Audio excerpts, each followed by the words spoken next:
आज पढ़ेंगे हम क्रिया की अवस्था। प्रत्येक काल में क्रिया की 3 अवस्थाएं होती हैं। क्रिया की कितनी अवस्थाएं होती हैं? प्रत्येक काल में क्रिया की 3 अवस्थाएं होती हैं। जिस क्रिया से सामान्य अवस्था का बोध और किसी विधान का निश्चय ज्ञात हो उसे समान अवस्था की क्रिया कहते हैं। जिस क्रिया से सामान्य अवस्था का बोध और किसी विधान का निश्चय ज्ञात हो उसे सामान्य अवस्था की क्रिया कहते हैं। दूसरी है विधि अवस्था और तीसरी है संभाव्य अवस्था। तो सामान्य अवस्था क्रिया की अवस्था, प्रत्येक काल में क्रिया की 3 अवस्थाएं होती हैं। जिस क्रिया से सामान्य अवस्था का बोध और किसी विधान का निश्चय ज्ञात हो उसे सामान्य अवस्था की क्रिया कहते हैं।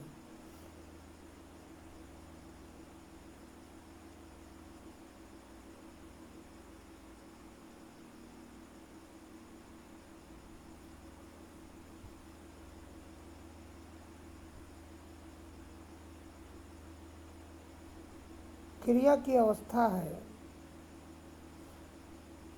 जिस क्रिया से सामान्य अवस्था का बोध और किसी विधान का निश्चय ज्ञात हो उसे सामान्य अवस्था की क्रिया कहते हैं। जैसे कज्जिका आई, कर्णिका खेल रही है। यहाँ आई और खेल रही है। क्रिया से आने और खेलने के विधान का निश्चय होता है, अतः यहाँ क्रिया की सामान्य अवस्था है। दूसरा है विधि अवस्था। जिस क्रिया से आज्ञा, प्रार्थना, प्रश्न आदि का भाव प्रकट हो उसे विधि अवस्था की क्रिया कहते हैं। विधि अवस्था जिस क्रिया से आज्ञा, प्रार्थना, प्रश्न आदि का भाव प्रकट हो उसे विधि अवस्था की क्रिया कहते हैं।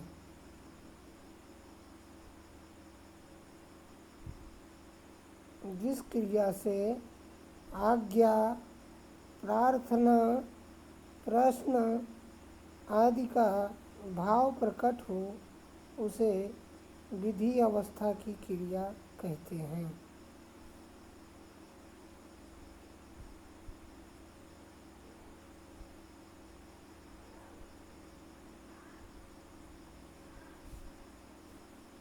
अभी घर जाओ, क्या मैं आपसे कुछ जान सकता हूँ?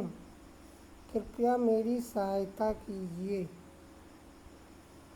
यह अवस्था 2 प्रकार की होती है, प्रत्यक्ष विधि और परोक्ष विधि। प्रत्यक्ष विधि में इस विधि से आना, प्रार्थना, प्रश्न आदि का वर्तमान काल में कार्यान्वयन होना ज्ञात होता है।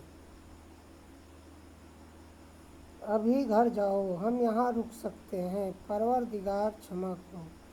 परोक्ष विधि, इस विधि से आज्ञा, प्रार्थना, प्रश्न आदि का भविष्यत काल में कार्यान्वयन होना ज्ञात होता है। विधि अवस्था में 2 प्रकार की विधियाँ होती हैं, प्रत्यक्ष विधि और परोक्ष विधि। तीसरी है संभाव्य अवस्था। जिस प्रक्रिया से अनुमान, इच्छा, संदेह आदि का बोध होता है उसे संभाव्य अवस्था की क्रिया कहते हैं।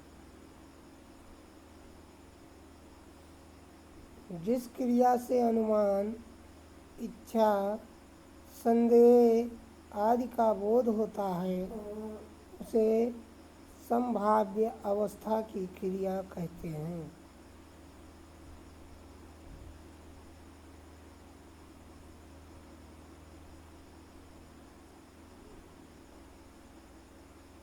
जिस क्रिया से अनुमान, इच्छा, संदेह आदि का बोध होता है उसे संभाव्य अवस्था की क्रिया कहते हैं।